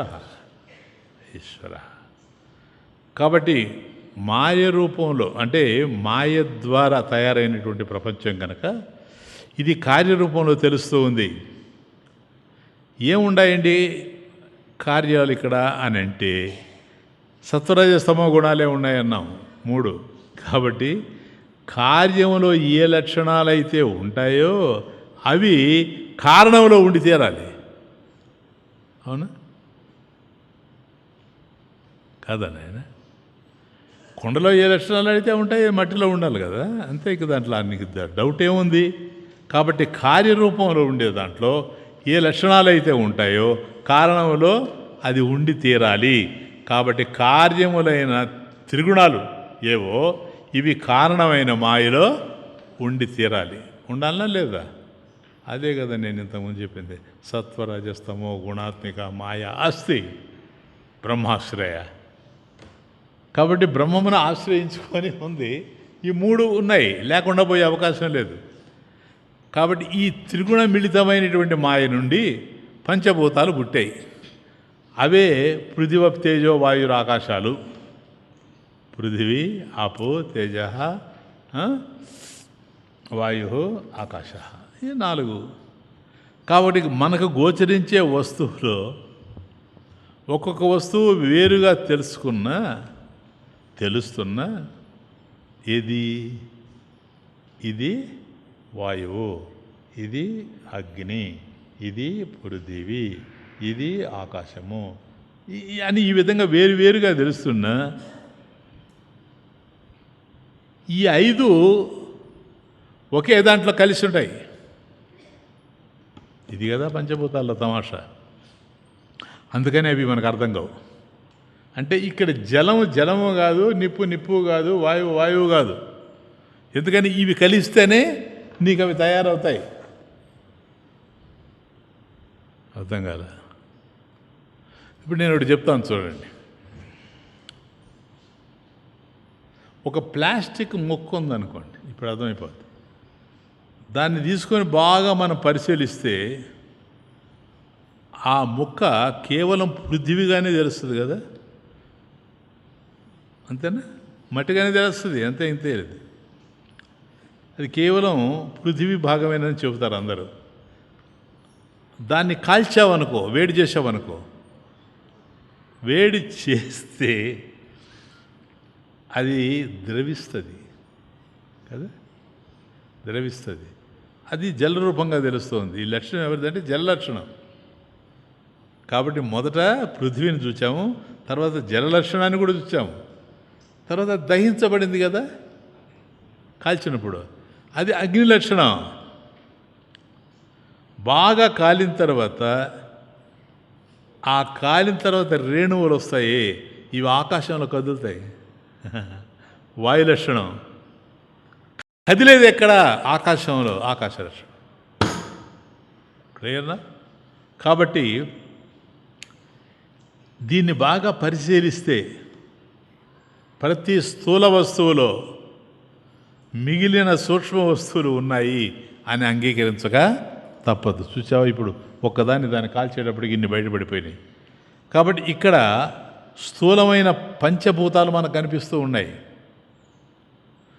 కాబట్టి స్థూలమైన పంచభూతాలు మనకు వ్యక్తం అవుతున్నాయి కనుక వాటికి కారణమైనటువంటి సూక్ష్మభూతాలు కూడా ఉండి తీరాలి. సూక్ష్మభూతాలు లేకుండా ఇవి వచ్చే అవకాశం లేదు. అటువంటి సూక్ష్మభూతాలు స్థూలభూతాలు కావాలి అంటే ఏదో ఒక ప్రాసెస్, ఏదో ప్రక్రియ ద్వారా ఆ సూక్ష్మాలు స్థూలం కావాలి. ఆ ప్రక్రియనే పంచీకరణం అంటారు. ఇది అపంచీకృత పంచమహాభూతై కృతం, పంచీకృత పంచమహాభూతై కృతం సత్కర్మజన్యం. ఇవన్నీ మనం చూసుకుంటూ వచ్చాం కదా అవి.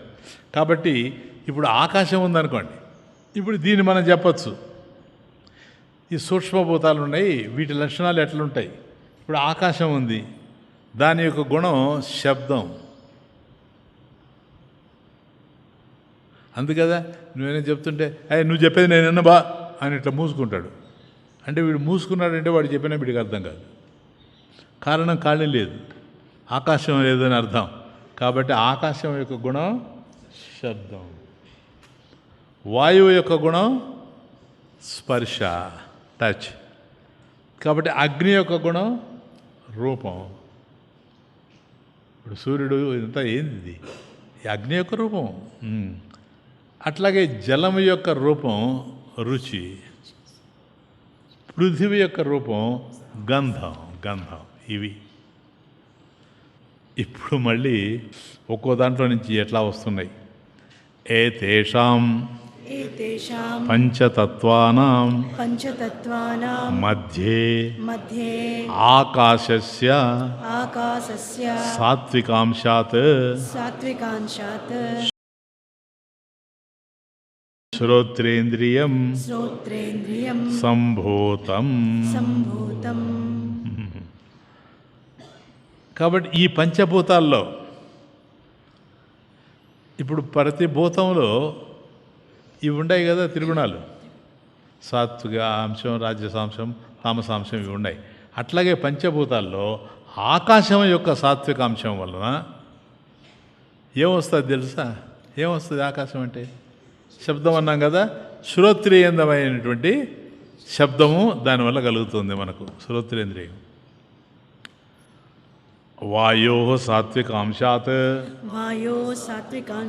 స్వగింద్రియం సంభూతం. కాబట్టి వాయువు యొక్క సాత్వికాంశం వలన స్పర్శేంద్రియం, చర్మం, ఇది మనకు కలిగింది. అగ్నేః సాత్వికాంశాత్ చక్షురింద్రియం సంభూతం. కాబట్టి ఈ అగ్ని యొక్క సాత్వికాంశం వలన అంటే సత్వగుణ సంబంధమైంది. చక్షురింద్రియం అంటే నేత్రం కలిగింది. జలస్య సాత్వికాంశాత్ రసనేంద్రియం సంభూతం. కాబట్టి జలం యొక్క సాత్వికాంశం వలన రసనేంద్రియం అంటే నాలుగు కలిగింది. పృథివ్యాః సాత్వికాంశాత్ గ్రాణేంద్రియం సంభూతం. ఈ పృథివీ, భూమి ఏదైతే ఉందో దీని యొక్క సాత్వికాంశం వలన ముక్కు, గ్రాణేంద్రియం ముక్కు కనుక ఈ ముక్కు కూడా కలిగింది. ఇప్పుడు ఇవి దేంట్లో నుంచి ఏదేదో వచ్చాయి కదా, టోటల్ కలిస్తే అది అంతఃకరణ చతుష్టయం. ఇక్కడ ఏతేషాం పంచతత్వానాం సమిష్టి సాత్వికాంశాత్ మనోబుద్ధ్యహంకార చిత్తాంతఃకరణాని మనోబుద్ధి అహంకార చిత్త అంతఃకరణాని సంభూతాని. కాబట్టి ఈ పంచభూతాలు 5 ఉన్నాయి. వీటిల్లో ఒక్కొక్క దాని యొక్క సాత్వికాంశం వలన ఒక్కొక్కటి వచ్చింది కదా. ఇప్పుడు అన్నీ కలిపేస్తే సమిష్టి సాత్వికాంశం అవుతుంది. ఈ సమిష్టి సాత్వికాంశం నుండి 4 ఏర్పడ్డాయి. ఏంటో తెలుసవి? మనసు, బుద్ధి, చిత్తము, అహంకారం. ఇవి అంతఃకరణ చతుష్టయం. ఇది అంతఃకరణ చతుష్టయము అంటే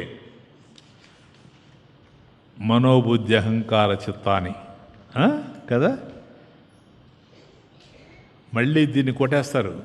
ఇది నేను అనుకుంటాడేమో, మనోబుద్ధి అహంకార చిత్తాని నాహం న శ్రోత్రం న జిహ్వా న చగ్రాణ నేత్రే న చవ్యోమ భూమిర్న తేజోర్న వాయు చిదానందరూపః శివోహం శివోహం శివోహం శివో. ఇది మళ్ళీ ఏక నిరంజన్ అక్కడికి వచ్చేస్తాం. కాబట్టి ఈ 4 మనసు, బుద్ధి, చిత్తము, అహంకారం. Yes, number 1. ఈ మనహ అంటే ఏంటి? సంకల్ప వికల్పాత్మకం. సంకల్ప వికల్పాత్మకం మనః. సంకల్ప వికల్పాలతో కూడిన దాన్ని మనస్సు అంటారు. నిశ్చయాత్మిక బుద్ధి.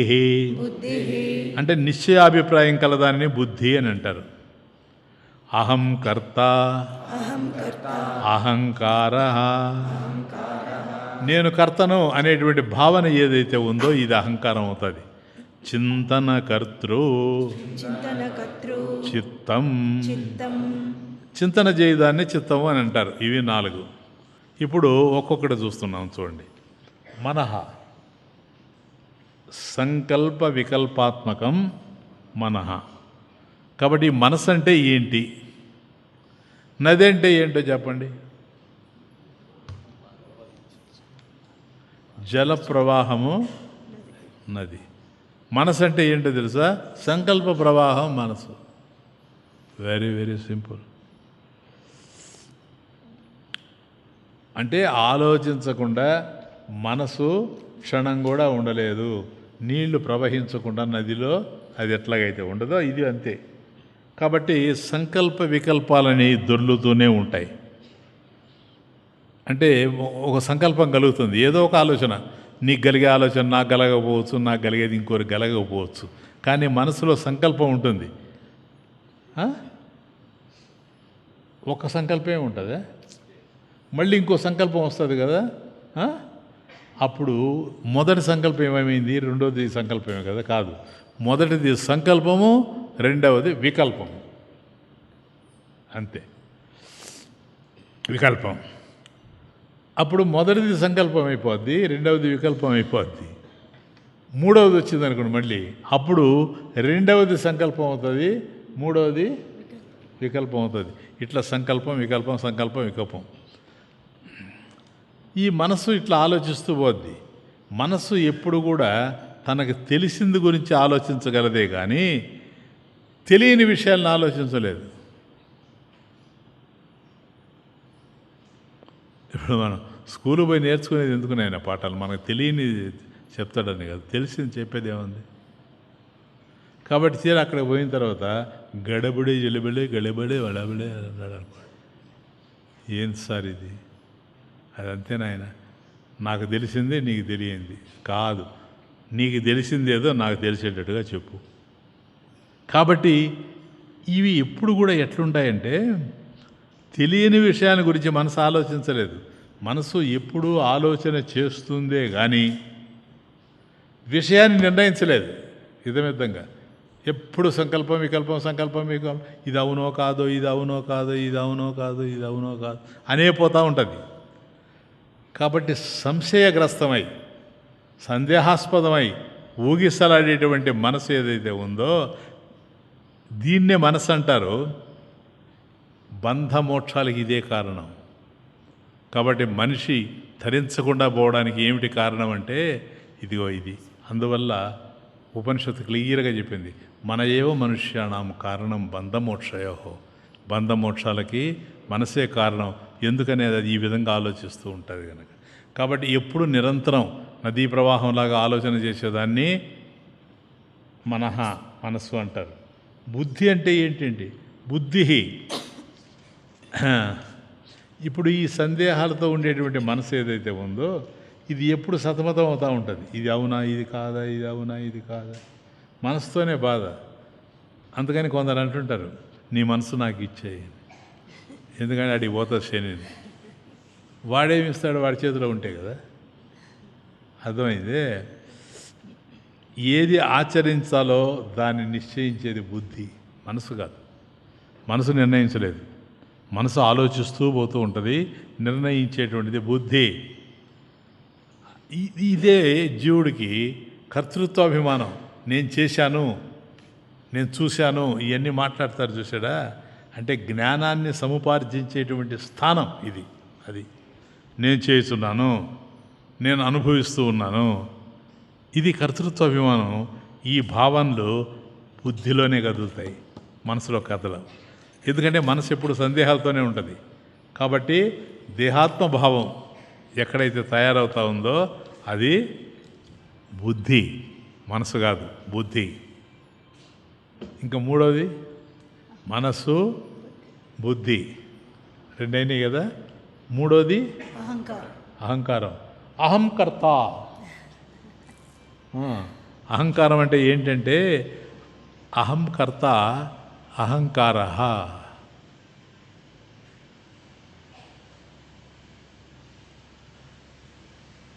నేను కర్తను అనే భావం అహంకారం. నేను కర్తను అనే భావం, ఐఎమ్ ద డూవర్. ఇది ఒకటి తమాషాది. ఏంటంటే దీన్ని చికిత్స లేని వ్యాధి అని చెప్తారు. ఏదైనా వ్యాధికి చికిత్స ఉంటుంది, ఈ అహంకారానికి చికిత్స ఉండనే ఉండదు. అహంకారాన్ని నిర్మూలించకుండా ఎన్ని సాధనలు మనం ఈ ప్రపంచంలో చేసినా బ్రతుకు చీకటమయం అవుతుందే కానీ జీవనం తేజవంతం కాలేదు ఇప్పుడు కూడా. ఈ అహంకారం అంత పాడు చేస్తుంది మనిషిని. వాడికి ఏం తెలియకపోయినా అన్నీ తెలిసినట్టుగా ఊగిపోతూ ఉంటాడు. ఏం తెలుసు అని అడిగామనుకోండి, వాడు చెప్పాడు అనుకోండి, నవ్వు వస్తూ ఉంటుంది. ఇప్పుడు అది ఉంది, అది టీవీలో కనుక ఉపన్యాసాలు మీరు వింటుంటే నేను ఎప్పుడైనా నవ్వాలనుకుంటే అవి పెట్టుకుంటా, అంతే, ఇంకేం లేదు. నేను అసలు వినడానికి పెట్టుకున్నవి. ఇంకా వాడు మాట్లాడుతూ ఉంటాడు, దానికి మళ్ళీ ఎన్ని రకాలైనటువంటి వేషాలంటే తీరా చూస్తే విషయమే ఉండదు. సరేనా? ఇది అట్లా కాదు సార్. ఇది అహంకారంతో కూడిన ఈ వ్యవహారాలన్నీ. కాబట్టి అంటే ఇప్పుడు బావిలో ఒక జంతువు పడిపోయింది అనుకోండి, ఒక కుక్క పడిపోయింది. కుక్క పడిపోయింది, అది చచ్చిపోయింది. ఇంతకుముందు ఆ ఇంట అక్కడే ఆ బావిలో నీళ్ళే తీసుకొని వచ్చి తాగేవాళ్ళు, చాలా బాగా రుచికరంగా ఉండేటి. ఇప్పుడు వాసనే చాలా భయంకరంగా తయారైంది. అప్పుడు ఆ ఇంటి యజమాని ఏం చేస్తాడంటే పంపులు పెట్టి ఆ నీరన్నీ కూడా తోడేస్తాడు. నీటిని సంపూర్ణంగా తోడేసిన తర్వాత కొత్త నీళ్ళు వచ్చి చేరుతాయి. ఏ లాభం? సమస్య పరిష్కారం అయిందే? ఏమీ లేదు, దుర్గంధం పోనే లేదు. ఎందుకని? చచ్చిన జంతువు లోపలే ఉంది బావిలో. విషయం అది. దాన్ని లోపలే పెట్టుకొని నీరు ఎంత తోడితే మాత్రం ఏమి లాభం? నువ్వు నీరు తోడుతూనే ఉంటావు కానీ దాని యొక్క దుర్గంధం వస్తూనే ఉంటుంది. కాబట్టి అహంకారాన్ని చచ్చిన జంతువులాగా లోపల పెట్టుకొని ఎన్ని సాధనలు చేసినా ఉపయోగం లేదు సార్. సరేనా? కాబట్టి ముఖ్యంగా అహంకారం పోవాలి. అహంకారి అయిన మానవుడికి ఆత్మ ఆనందం అనేటువంటిది లభించేటువంటి ప్రశ్న లేదు. ఇది అహంకారం. కాబట్టి మనసు, బుద్ధి, చిత్తము, అహంకారము. నాలుగోది చిత్తం చిత్తం చింతనకర్తృ చిత్తం. చింతనకర్తృ అంటే చింతన చేయదాన్ని చిత్తం అంటారు. చింతించడం ఏంటి సార్ దీనికి తేడా? ఆలోచించడానికి, చింతించడానికి. అంటే గతంలో మనం ఎన్నో అనుభవాలు పొంది ఉంటాం. గతంలో వాటి అనుభూతులు మన అంతఃకరణలో స్మృతుల రూపంలో, అంటే జ్ఞాపకాల యొక్క రూపంలో నిలిచిపోయి ఉంటాయి. కాబట్టి గతంలో మనం ఆచరించినటువంటి కర్మలు ఏవైతే ఉన్నావో వీటిని దృష్టిలో ఉంచుకొని వాటిని ఆధారం చేసుకొని నిత్య నూతనంగా ఇప్పుడు చేస్తాడు చూసారా చింతన, దాన్ని చింతన అంటారు. చిత్తం, చింతనకర్తృ చిత్తం. ఈ విధంగా 4. ఈ 4 ఎప్పుడైతే వచ్చాయో వీటికి అధిష్టాన దేవతలు ఉండాలి కదా. మళ్ళీ గతంలో అదంతా మర్చిపోవడం లేదు మీరు, అవన్నీ వస్తూ ఉంటాయి ప్రిసైడింగ్ డైటీస్. కాబట్టి వీటికి అధిష్టాన దేవతలు అంతఃకరణకి మనసు, బుద్ధి, చిత్తం, అహంకారం అనేటువంటిది 4 కూడాను అంతఃకరణ చతుష్టయం. వీటికి ఎవరు? మనసో దేవత, చంద్రమాహ.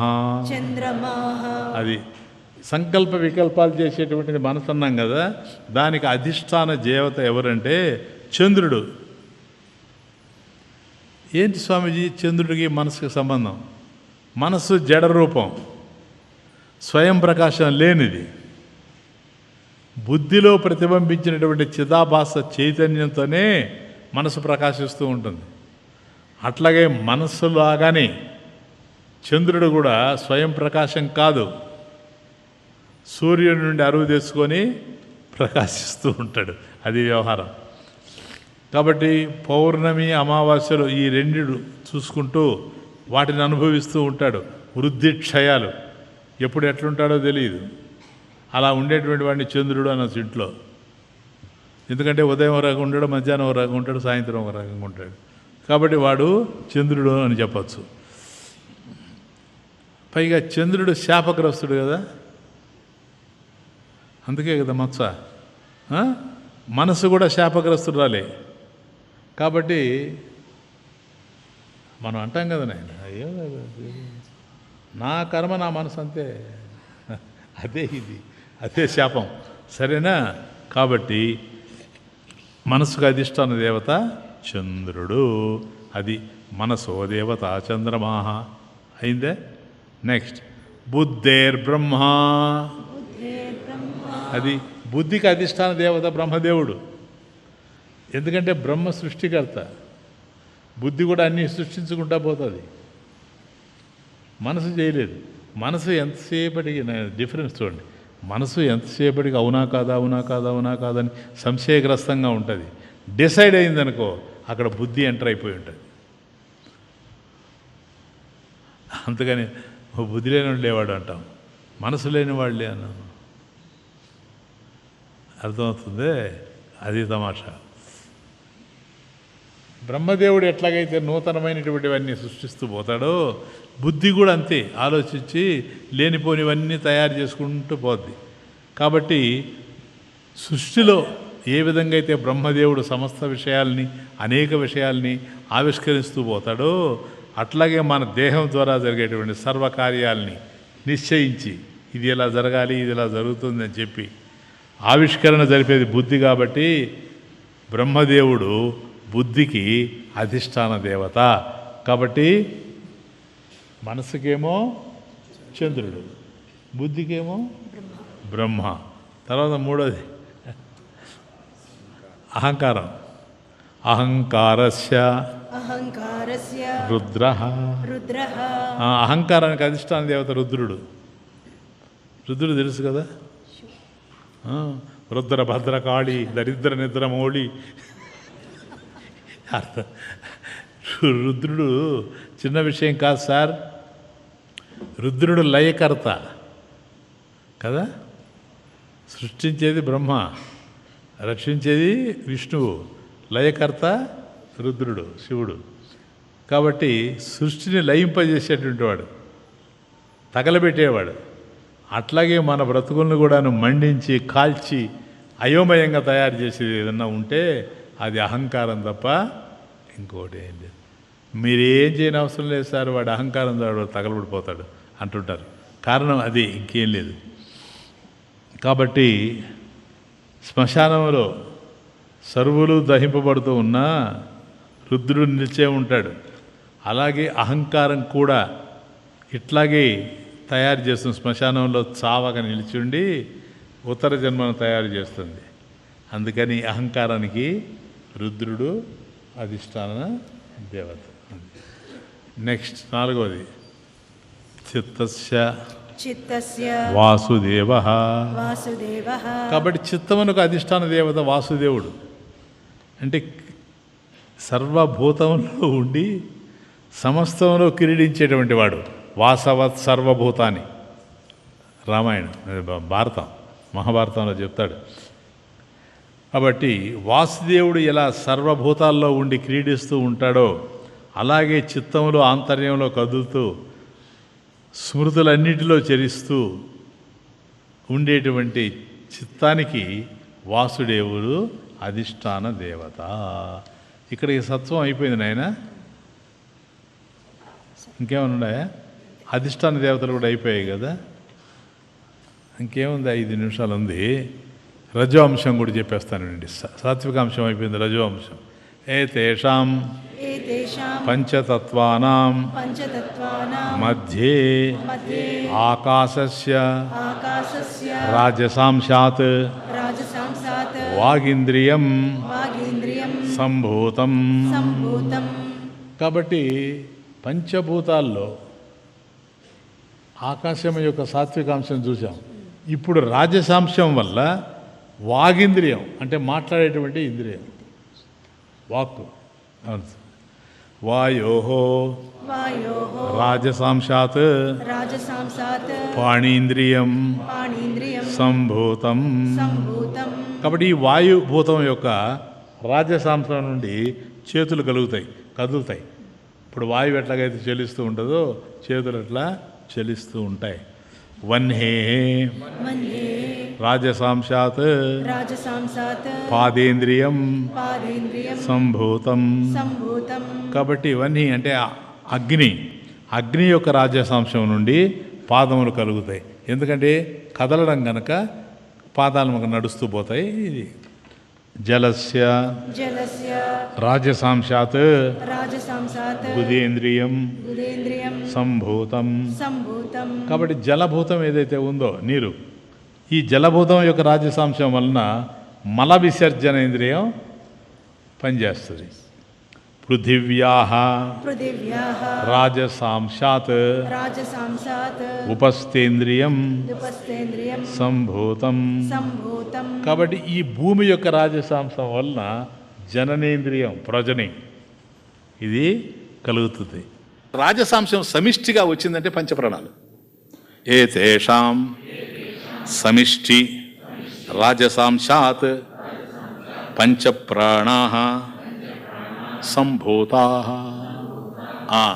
కాబట్టి పానం, అపానం, వ్యానం, ఉదానం, సమానం ఈ పంచప్రాణాలు సమిష్టిలో నుంచి వచ్చాయి. నెక్స్ట్ ఏతేషాం పంచతత్వానాం తామసాంశాత్ పంచీకృత పంచతత్వాని భవంతి. కాబట్టి ఈ పంచభూతాల యొక్క తామసాంశం వలన ఇప్పుడు సాత్వికాంశం చూచారు, రాజసాంశము వేరువేరుగా చూచారు. తామసాంశం మొత్తం కలిపి స్థూల సూక్ష్మ మన పంచభూతాలు ఏర్పడ్డాయి. ఈ స్థూల పంచభూతాలు దానివల్ల ఏర్పడ్డాయి. దాన్నే పంచీకరణం అంటారు. ఆ పంచీకరణం అంటే ఏంటో కూడా 2 నిమిషాల్లో చెప్పేస్తాను. కమాన్. పంచీకరణం కథం ఇది చేత్ ఏతేషాం పంచమహాభూతానాం తామసాంశస్వరూపం ఏకం ఏకం భూతం ద్విధా విభజ్య ఏకం ఏకం అర్థం ఏకం ఏకం అర్థం పృథక్ పృథక్ తూష్ణీం వ్యవస్థాప్య పుష్టిం వ్యవస్థాప్య అపరమపరమర్థం అపరమపర్థం చతుర్థా విభజ్య చతుర్థా విభజ్య స్వార్థం అన్యేషు స్వార్థమన్యేషు అర్థేషు అర్థేషు స్వభాగ చతుష్టయ సంయోజనం స్వభాగ చతుష్టయ సంయోజనం కార్యం తథా పంచీకరణం భవతి. భవతి. నాయన సింపుల్గా చెప్తానేనండి పుస్తకం అంతా. పంచభూతాలు కదా, ఆకాశము, వాయువు, అగ్ని, జలము, పృథివీ కదా నాయన. ఇప్పుడు 5 ఉన్నాయనుకోండి, ఒక్కొక్క దాన్ని హాఫ్ చేసేది, అప్పుడు 2 హాఫ్స్ అవుతాయి కదా. ఒక హాఫ్ అట్లాగే ఉంటుంది, అది ఇంకేమి లే అని చెప్పింది. ఇంకో 2 సమభాగాలు అవుతాయి, అంటే ఒకటే ఉంటుంది, కట్ అవుతాయి, అది వేరుగా ఉంటుంది. ఇది ఉంది రెండోది, ఇది 4 భాగాలు అవుతుంది, మళ్ళీ ఇది 4 భాగాలు అవుతుంది. ఇప్పుడు ఆ ఒక్కొక్క దానికి హాఫ్ ఉంది కదా, ఆ హాఫ్కి ఇది 1/8 అవుతుంది కదా, ఇది పోయి కలుస్తుంది. ఇట్లా 4 1/8 కలిపి హాఫ్ అవుతుంది, అంతే. అది పంచీకరణం. Clear now? ఎస్. ఓ భలే భలే సృష్టి, ఇది భలే మంచి సృష్టి, భలే భలే సృష్టి, ఇది భలే మంచి సృష్టి, భలే భలే సృష్టి, ఇది భలే మంచి సృష్టి, భలే భలే సృష్టి. ఎంత తెలిసినా అంతు తెలియని భగవంతుని సృష్టి, మహాబలవంతుని సృష్టి, మహాబలవంతుని సృష్టి, భలే భలే సృష్టి, ఇది భలే మంచి సృష్టి, భలే భలే సృష్టి. ఇప్పుడు చూడండి, పంచభూతాలు అన్నాం, ఒక్కొక్కటి తీసుకుంటే ఎంతంత కదిలి ఎక్కడెక్కడ కలిపి ఇన్ని అన్నీ అంతే. ఇది ఏదైనా నమిలిటి ఇది నేను రాశాను. ఏదైనా నమిలి తినేందుకు నోరు సిద్ధమయ్యున్నా, ఏదైనా నమిలి తినేందుకు నోరు సిద్ధమయ్యున్నా, ఏది తినాలో తెలిపేటందుకు ముక్కుదానిపైన.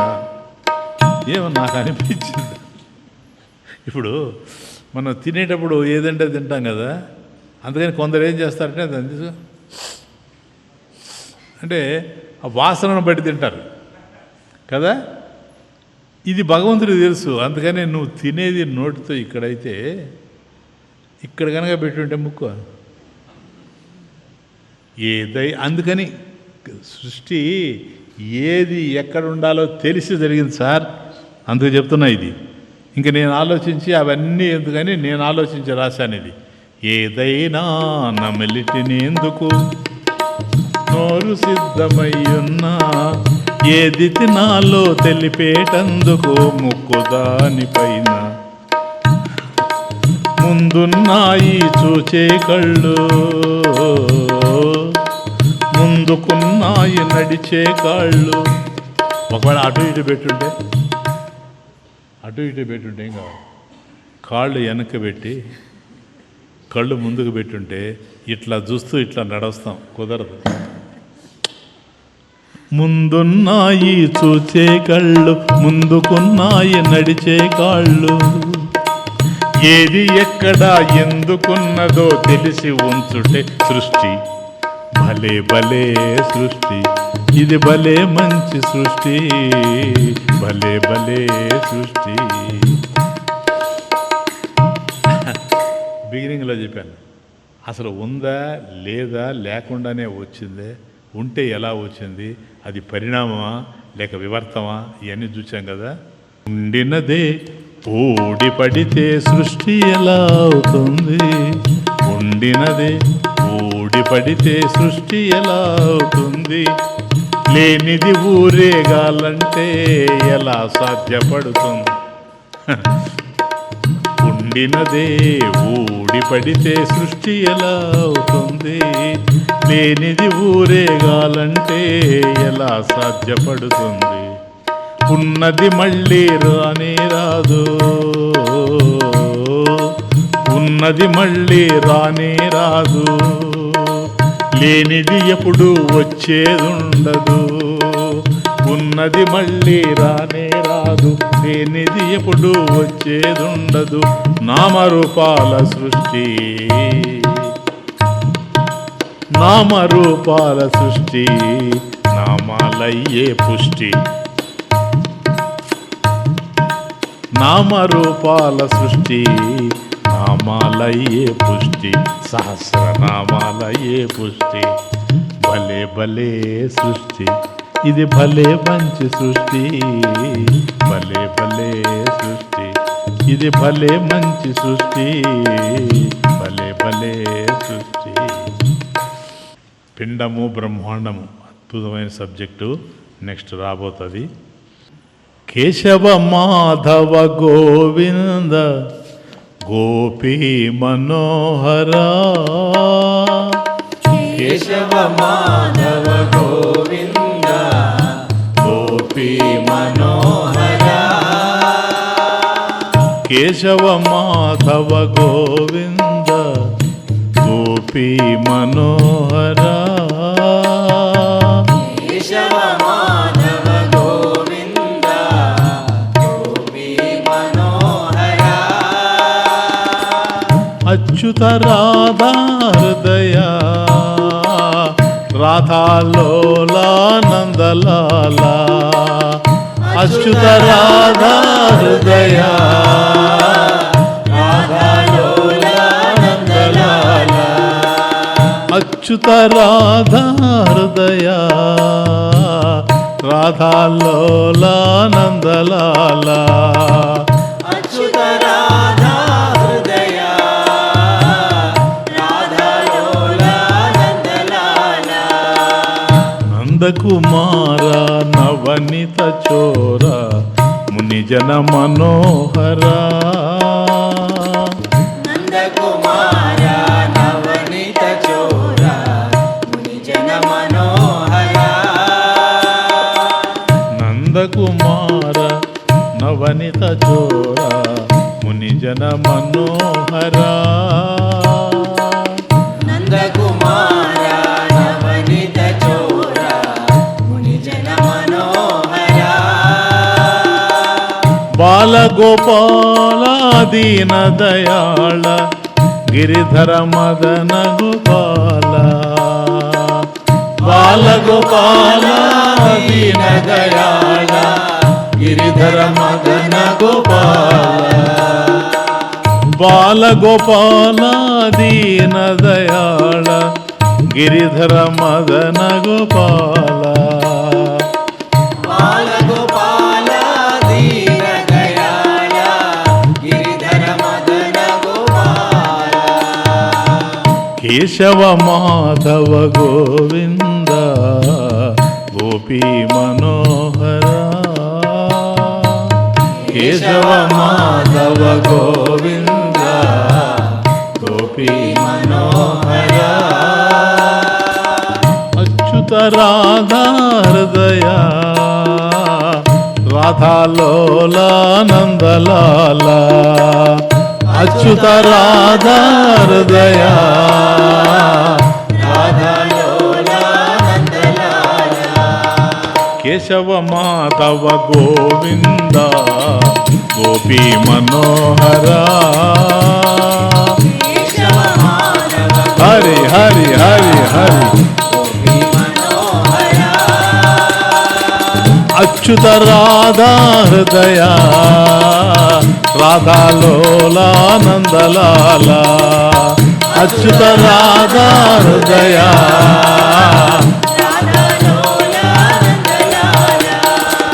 నందకుమార నవనిత చోర మునిజన మనోహరా. నందకుమార నవనీత చోర మునిజన మనోహరా.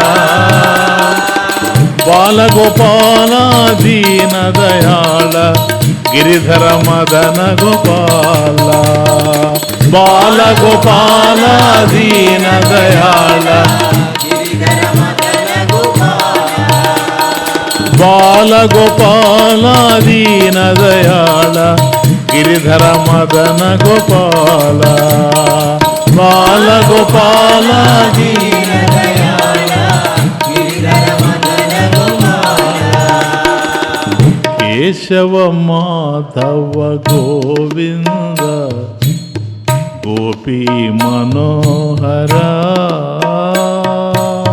కేశవ మాధవ గోవింద గోపీ మనోహర అచ్యుత రాధా హృదయ రాధాలోలానందలాల అచ్యుత రాధా హృదయ రాధాలోలానందలాల నందకుమార నవనిత చోర మునిజన మనోహర నందకుమార నవనిత చోర మునిజన మనోహర బాలగోపాల దీన దయాళ గిరిధర మదన గోపాల బాలగోపాల దీన దయాళ గిరిధర మదన గోపాల